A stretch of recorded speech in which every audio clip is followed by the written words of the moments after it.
Shalom. First and foremost, I want to give all praises, honor, and glory to Yahweh, Bahasham Yahweh Shai, Bahasham Rakah Kodash.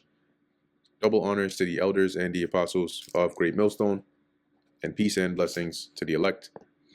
And today we're going to go into the book of Psalms, the 55th chapter, right? Prayer for the destruction of the treacherous. You'll see in here, that a good amount of these, a lot of these precepts, if not all, are exemplified in Esau Edom, right? The wicked. But anyway, it says here, to the chief musician on Neginoth, Maskil, a psalm of David. I was looking at that in the NLT. It says, for the choir director, a psalm of David to be accompanied by stringed instruments, right? So when this is sung, the instrument that's to be played to this is a stringed instrument, whether a harp or, or whatever other stringed instrument they were referring to. They would have known what they're talking about. Give ear to my prayer, O God, and hide not thyself from my supplication. Supplication is another, term for prayer. Attend unto me and hear me. I mourn in my complaint and make a noise. Because of the voice of the enemy, because of the oppression of the wicked. And who is the wicked that is currently oppressing us?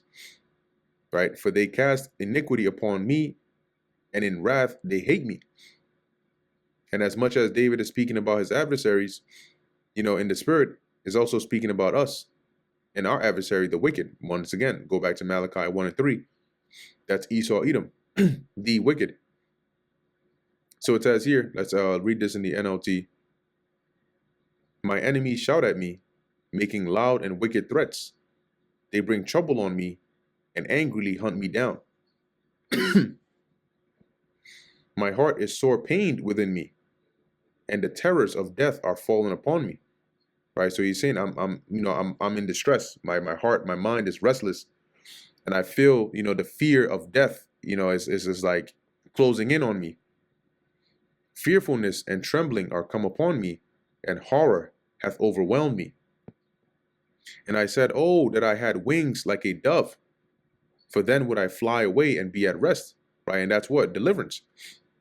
Now, in our case, that wings like a dove. When you go back to I forgot which psalm it is. There's so many psalms, but there's one that mentions, though that thou hast lain among the pots, right? Yet thou shalt be as a bird, right, that flieth, and then it talks about the dove with the wings of silver and gold, which is talking about the deliverance through the chariots, right? So how are we, gonna fly, or like if we had wings like a dove and fly away and be at rest, right? That's what's gonna happen for the elect, because they're gonna get delivered, they're gonna get beamed up, okay, and fly and be at rest, okay. Enter into thy rest. Lo, then would I wander off and remain in the wilderness, Selah. All right, here he's speaking about basically escaping from his adversaries, right? Where a place where they couldn't find him and they couldn't harm him.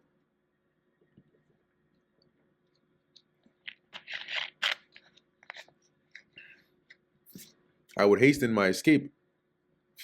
I would hasten my escape from the windy storm and tempest. And who is the windy storm and tempest, right? That here it's a metaphor for his adversaries, okay, and the affliction that has come upon him, right? He would escape like a bird trying to escape from a storm. Destroy, O Lord, and divide their tongues, for I have seen violence and strife in the city. Right, it says, cause them, Lord, confuse them, Lord, and frustrate their plans. For I see violence and conflict in the city, right? And we're looking at that too, right? Applying that to us now, where would this city be? The same valley of the shadow of death, right? The great city. And what's this place filled with? Violence and strife, okay, on every corner, every single day. Whether you see it in an article, you see it on social media, you experience it in real life, or you hear somebody talking about it, you're talking to a friend and they're telling you about it, it's violence everywhere. And just like during the time of the flood, right? The Lord said, it says in Genesis 6, the world was full of violence. That's what you see going on today. It says day and night, they go about it upon the walls thereof. Mischief also and sorrow are in the midst of it. That's why it's also likened onto the valley of the shadow of death. NLT, its walls are patrolled day and night against invaders, but the real danger is wickedness within the city. You see that? That's what's really destroying the people, not threats from outside. Is the wickedness that it broods within it that affects the inhabitants thereof. Wickedness is in the midst thereof. Deceit and guile depart not from her streets. You know, and you cut the corner, right? Once again, applying that here, you know, to Babylon. You turn around, you can see a house of an idol. Okay, you can see the house of Satan. You can see idolatry. You can see, you know, you make a stop. You get out the car, and then boom, you got a store that specializes in abominable foods. You literally have a store called Red Lobster. You know, and they have like really think about this, right? They have a fish tank with abominations in it, right? Meaning it's lobsters are not, you're not supposed to eat that according to the scriptures, right? They got it right there, and they got people coming in there saying, hey, look, yeah, you can actually look here.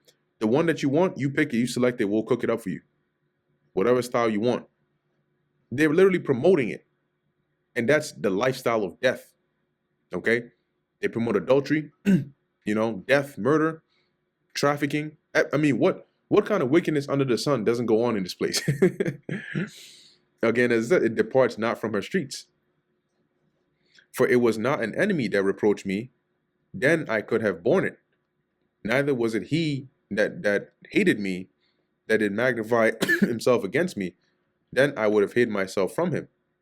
But it was thou, a man mine equal, right? Now David is going into, you know, how you got to watch out, because you have some that, you know, may feign as your acquaintance, right?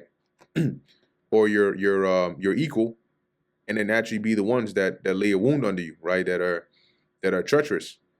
See, so he's saying, because if this was an enemy, you know, one that I knew as an enemy, I could have handled that, right? And it says, NLT says, it was not an enemy who taunts me, I could bear that.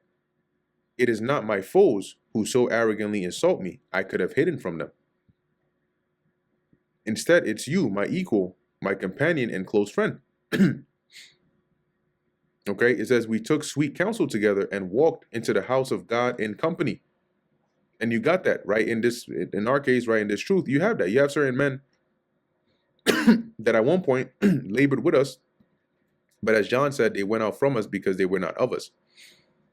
But what? We took sweet counsel together, right? We labored in this work together. We walked into the house of God in company. Okay, being in this truth, laboring in this work.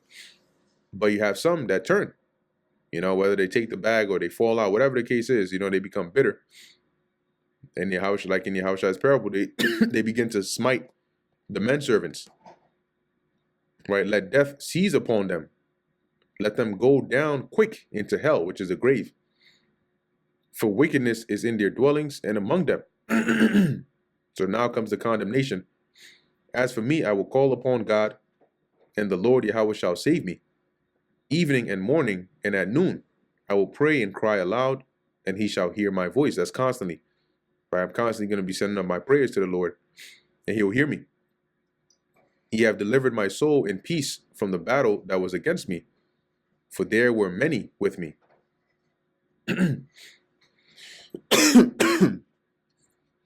It says, he ransoms me and keeps me safe from the battle waged against me, though many still oppose me. See, and that's why David at one point, you know, mentioned, right, though I walk through the valley of the shadow of death, because it felt like that for him. Adversaries on every corner. And, you know, it's like that. When you come into the truth, you become a target, because you become a target of even people who don't know that you're a target of them. What that means is you got, like Paul said, we wrestle not against flesh and blood. You got spirits and principalities that use vessels, like in the Matrix, to be hostile towards you. And that's why, you know, David also mentioned some of them made an enemy out of you for no cause, for no reason. You know, but sometimes it's spirits that are on them. You know, messengers of Satan sent to, you know, to buffet you.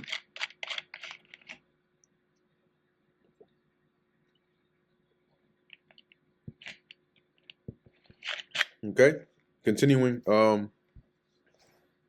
in verse 19, God shall hear and afflict them, even he that abideth of old, Selah, because they have no changes, therefore they fear not God. Reading that in the NLT, it says, God, who has ruled forever, will hear me and humble them. Interlude, that's the Selah. For my enemies refuse to change their ways, right? That's the have no changes. They do not fear God. So what's going to happen to them?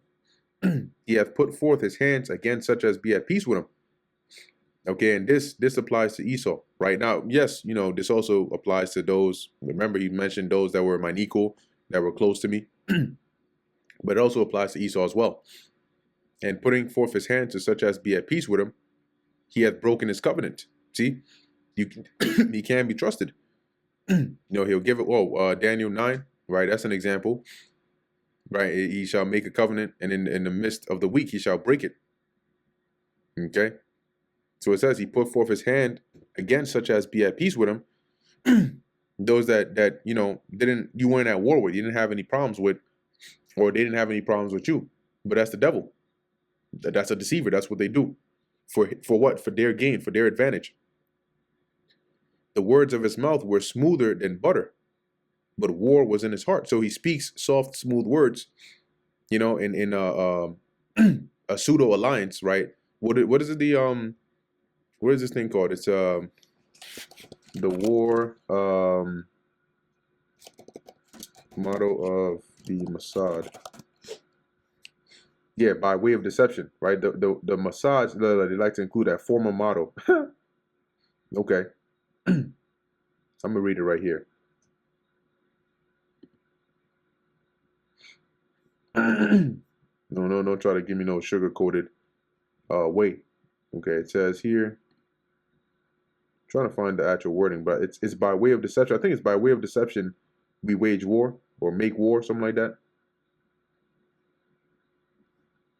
Okay. In counsel or strategy, you make war. Why is it by way of deception then? And that's what they do. That's what I do, right? But that's what they do, okay? So going back to Psalm, that's why it says their words were smoother than butter. The thing about butter being smooth in terms of words is it slips past your mental defenses. But the intention is war. So they'll use their words as a red herring. Look that up, right? It's something that throws you off, throw you off the scent. But the intention behind it is one you don't see coming. It's war. It says his words were softer than oil. Once again, smooth. Yet were they drawn swords. For example, you want to see an example of this? Go and actually sit down and read a contract. Read a contract, an adhesion contract, or really almost any contract.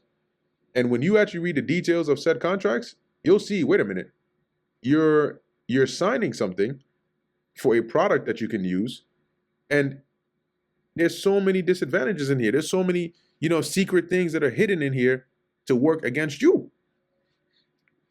Okay? That's what they do. That's deception. That's why they call the devil. Verse 22, cast thy burden upon the Lord, and he shall sustain thee. He shall never suffer the righteous to be moved, right? That's to fall, right? But he's going to keep as it says, sustain thee. The righteous are going to be stable, sure-footed, because the Lord is going to be at their right hand. The Lord is going to be the stay of the righteous. But thou, O God, shalt bring them down to the pit of destruction. That's who? The wicked. And the pit being the grave. Bloody and deceitful men shall not live out half their days, but I will trust in thee. See, so that judgment is going to catch up to them one way or another. But we're going to keep our trust in Yahweh Ba'asham Yahweh Shai, the author and controller of everything. This is the Lord's story after all. And guess what? The righteous gain the victory. And that brings us to the end of the book of Psalms, the 55th chapter. Lord willing, that was edifying to the elect. In closing, I want to give all praises, honor, and glory to Yahweh, Bahasham Yahweh Shai, Bahasham Rakah Kodash. And until next time, Shalom.